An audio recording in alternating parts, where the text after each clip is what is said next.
იცოდი არც ამ რეჟისორზე და არც ამ ფილმის შესახებ. და მე მგონი რომ საერთოდ შესაძლებელია ჩვენი კინო ხელახლა. ძალიან ბევრი ფილმის შესახებ არ ვიცით და ის რაც ცნობილია შეიძლება გადახედვა საჭიროებდეს და ანუ ისტორიული თვალსაზრისით არის მნიშვნელოვანი ჯერ ერთი.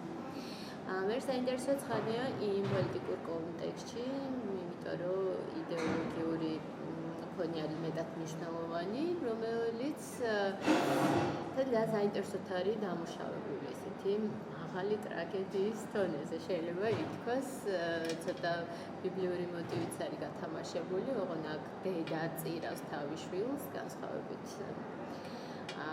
ბიბლიის განმცემლად მამა წირავს აკურთხეველს, ღმერთს შეწირავს შვილს, ოღონდ ამ შემთხვევაში ღმერთი არის რევოლუცია და ის მაღალი იდეები, რისთვისაც იბრძოდნენ რევოლუციონერები, რომლებიც არიან ფილმში დაპატიმრებულები.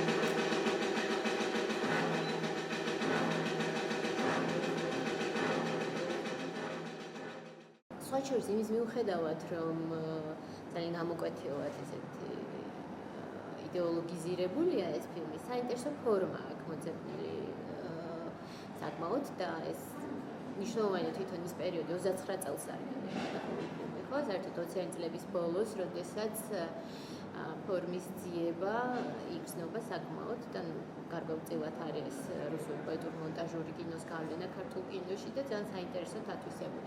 შეიძლება აქ ეს რიტმულ მონტაჟთან მაინც არ ქონდეს საქმე, მაგრამ არის ცალკეული ეპიზოდები ძალიან საინტერესოდ გადაწყვეტილი მხატვრულად.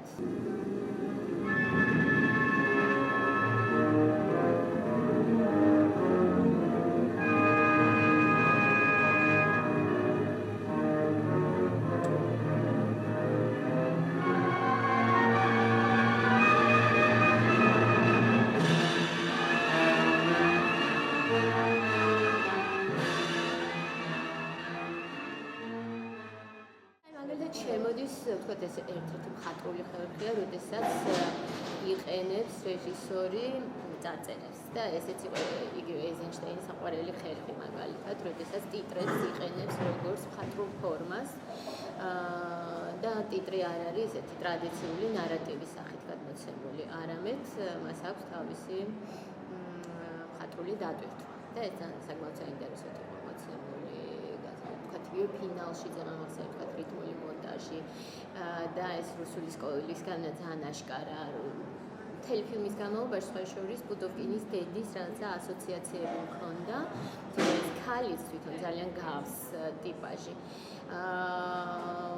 და ეს რაღაც მონუმენტური სახე რევოლუციონერის რომელიც ქვედა რაკურსით არის გადაღებული და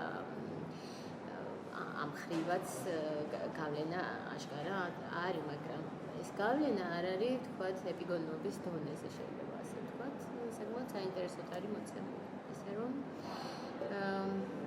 გულშევთ კინოს მოყვარულებს ნახონ, თქვათ, ახალი აღმოჩენა ელით ჩვენი კინოს ისტორიაში.